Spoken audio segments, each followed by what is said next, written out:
Welcome to Grover Center's Conversations on the Street, a Shelby County bicentennial podcast project hosted by Grover Center and recorded in its exhibit, The Streets of Old Shelby. Over the course of this next year, we'll be taking a look at the fabric of Shelby County, how our past informs our present, and what legacy means to different people. Each episode will examine our historical events and figures, as well as contemporaries on the chosen topic through conversational interviews. At the end of each episode, we'll also be featuring musical selections from local musicians. This is Conversations on the Street, and we're so glad that we ran into you.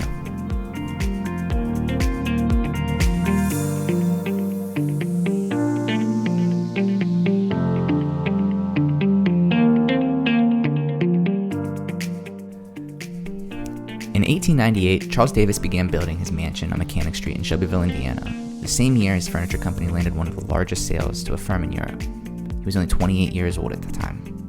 A few years later, just after the house was completed, the local newspaper reported that Mr. Davis could be seen driving around in his new Peerless automobile, the most expensive vehicle in the county at that time.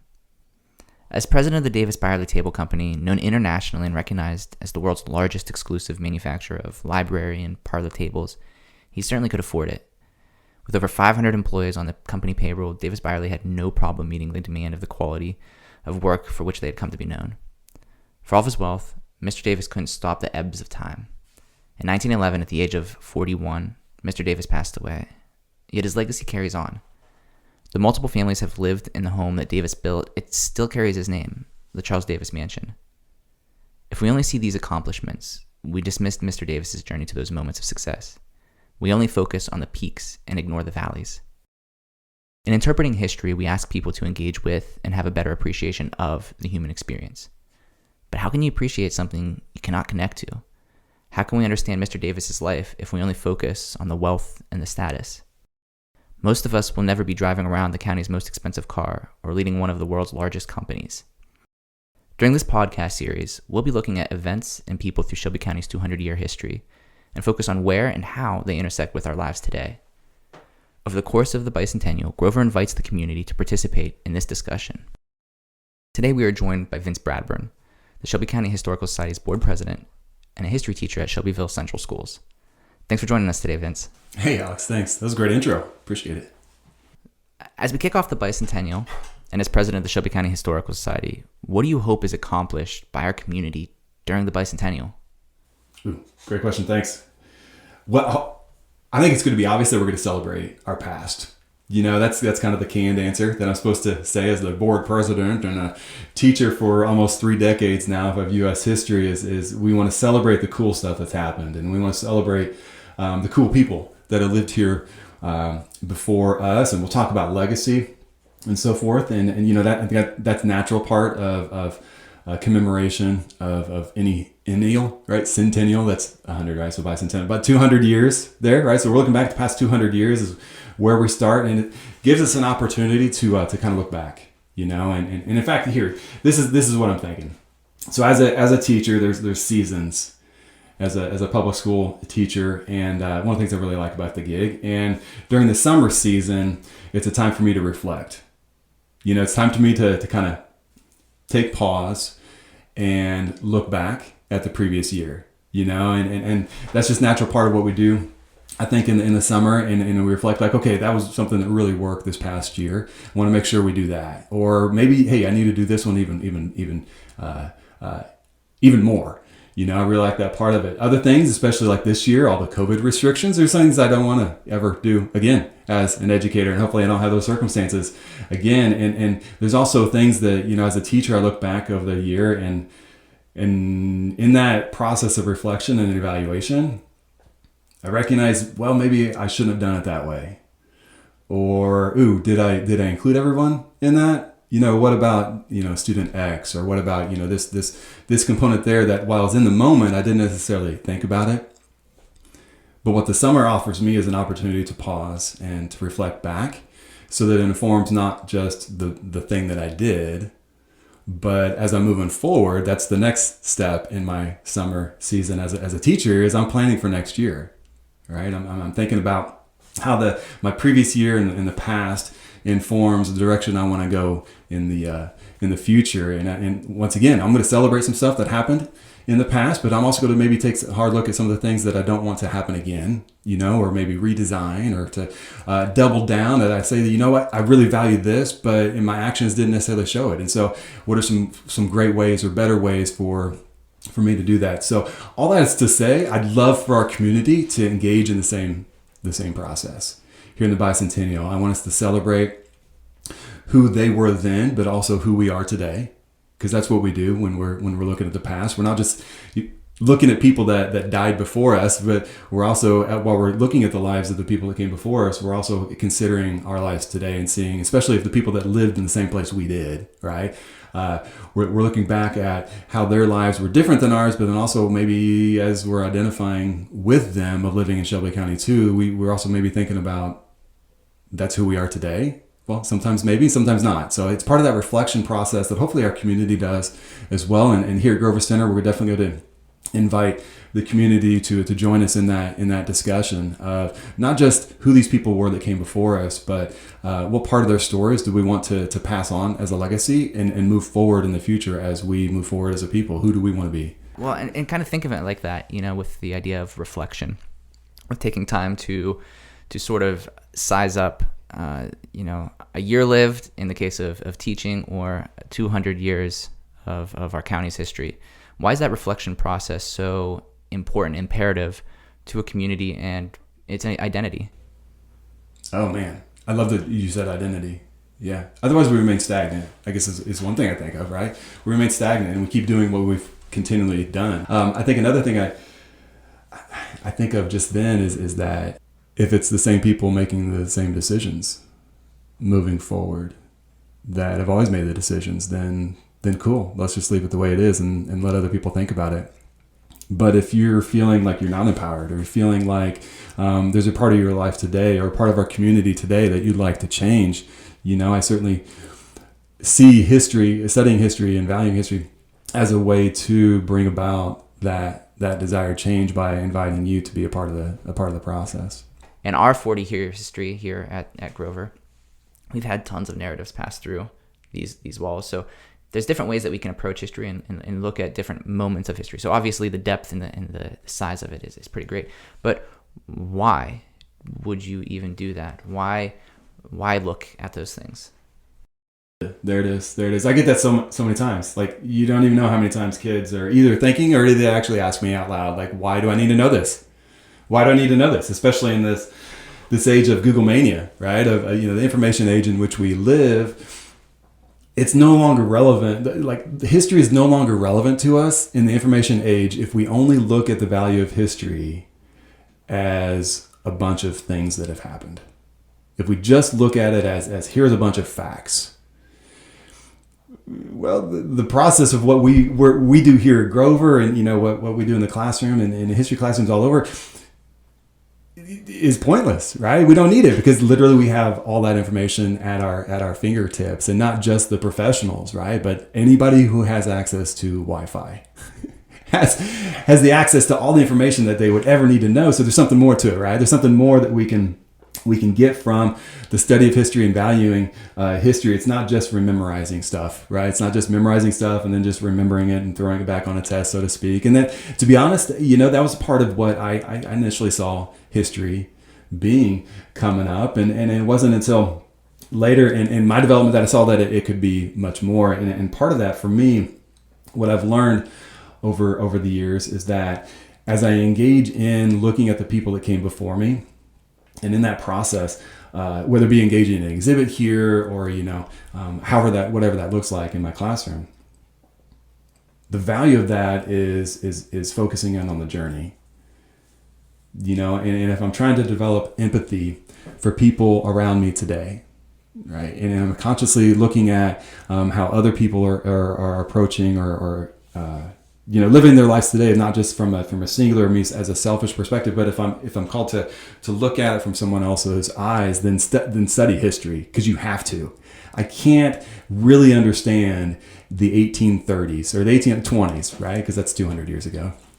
I can't understand the 1820s. They had outhouses. Well, they didn't, because they were pioneers, and so they hadn't built them yet. But their world is so not my world, and I'm forced to, if I really want to learn from them and not just memorize the facts, but if I want to learn from them and understand their journey and how they interacted with the circumstances that were around them, it forces me to put myself in their shoes. Yeah, it forces me to get fully immersed into the world in which they lived, and there's value certainly in that. Like there's a whole industry, like $1 billion industry, that helps us do that. It's called Netflix, or whatever it might be. That escapism that's helpful to us, but there's more to it than just that escapism or entertainment value. What I've found is that as I do that more, as I engage in learning from the people that came before me, I'm identifying with them, right?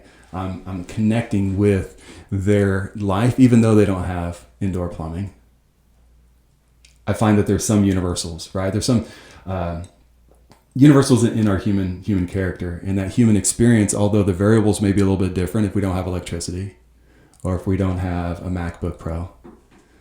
Our experiences may be different, but how I interact and the character that I bring to it, I can learn from the people that have come before me, just like I can learn from the people around me today. And so that's where I see tons of value in generally studying history, and especially as we're looking at what we're asking folks to do with this bicentennial, thinking back the last 200 years for us locally, is to really develop a deeper appreciation for the people. A deeper appreciation for the people that came before us, but then also a deeper appreciation of the people around us today. All right, so we have a better sense of community. So we have a better connection, so that there's more of us feel connected to our story. And I think the more of us that feel connected to where we live today, and understand that there were people that came here before us, and if we're connecting with those people that came before us, we're connecting that to this place, but then we're also bringing it to the present.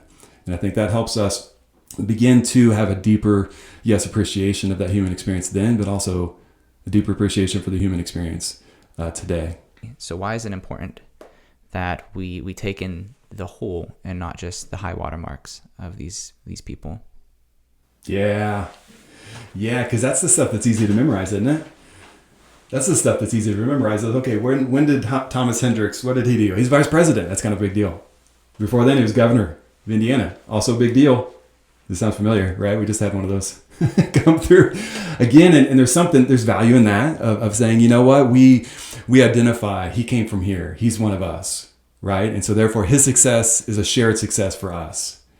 There's that to it. But I would argue that we're not giving folks like Thomas A. Hendrix enough room to teach us today.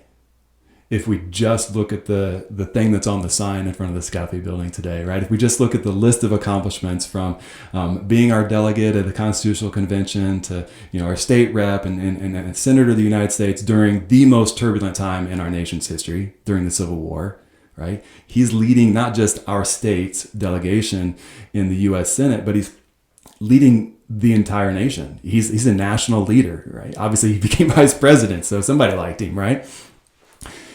So there's a connection there that we can draw, that he's our hometown boy, right? There's some connection there, but that's kind of fleeting, isn't it? Because I don't know, I can't relate to the life of a vice president. But what I can connect to is trying to wade through life, maintaining my own personal and moral convictions, and at the same time within the environment in which I'm living. And that's one of the things that as I've studied the life of Thomas A. Hendrix, that's one of the things that I see in him, right? Is a guy that's definitely really good at what he did, but I also see that turmoil going on with him of how to address some of the contemporary issues of the time and still stay true to self. So that's something that I can identify with, and as I look back at in his story, I don't get that from the sign outside in front of Scaffi, or I don't get that by just looking at the elementary sign that's named after him or the streets that's named after him. But it really requires digging into a deeper, study or understanding of why do we name things the way that we do. Does platforming things like that, naming them, or platform, yeah. Does that inhibit sometimes the ability to learn the deeper or appreciate the deeper valleys of that person's life. I think it does. It'd be nice if our reality was what we portray on social media, wouldn't it? That Insta-worthy picture, if that reflected my entire life, or that Pinterest perfect moment, if it was really accurate and authentic to my entire life, that'd be great, right? But that's not the fact, or that's not the case, and yeah, by platforming or putting individuals that somebody deemed significant on a pedestal or as a statue or whatever it may be, what I'm about to say doesn't devalue the accomplishments of that individual. What I'm saying is, let's add to. Let's not just leave them on that pedestal, but let's really dig in to examine what else can we learn from them and their experience, other than the Pinterest perfect post, right? Other than that, the highlight, if you will, a high water mark. But let's dig into what allowed them to get there. Thinking about Charles Davis in that context, not everybody's gonna, have a house named after them or have the most expensive car, right? Even if you did achieve those things, if that was where we stopped the conversation about you, wouldn't you feel that they've boiled your life down to the most basics of, and maybe not even how you identify yourself? I think Charles Davis would probably appreciate that the conversation continues after that he comes into town as a teenager, that he starts at the Conroy Byerly Table Company, but through that he picks himself up and gradually starts achieving more and more, eventually becoming their marketing sort of like director, or sales director, and president of that, and then buys out a portion of the company, right? And it'd be really nice to curate the story there. This man starts off bottom rung, makes something of himself, and goes to the very top, buys a mansion, makes a mansion, does all this really cool stuff, and accomplishes it all. But Charles Davis also was able to make something of himself because he had some relation to the Conroy family. He was able to buy out the portion of the factory, the company, and that would eventually take his name because of that familial relation, most likely. But didn't he work hard? And nobody says that he doesn't, right?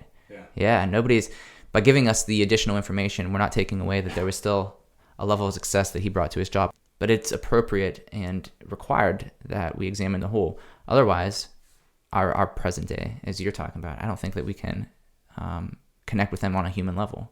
Yeah. So it's about addition rather than subtraction. Yeah. I mean, that's how I see this, and even our current national narrative of as we're wading through some of the stuff that we're touching on today as a national people. That's how I view it as well. It shouldn't be about subtraction. We shouldn't remove from the story, but rather we should include more. Let's maybe be conscious. I think that's what I see folks doing, of consciously looking around. Not today, and as we're staying to our narrative of Shelby County history, as we look back at the past 200 years, I'd love for us to do that from 2021 eyes. And I think part of what that means for us today, as we look back in the past 200 years, is identifying and looking for whose voices have not been recorded. I got to tell you, I'm a little intimidated by these fancy mics with this podcast business. Not everybody had this opportunity for their voice to be literally recorded or figuratively recorded in terms of how we remember the people that lived here. There's over 500 people employed in the dinky at one time, right? Who's preserved their stories?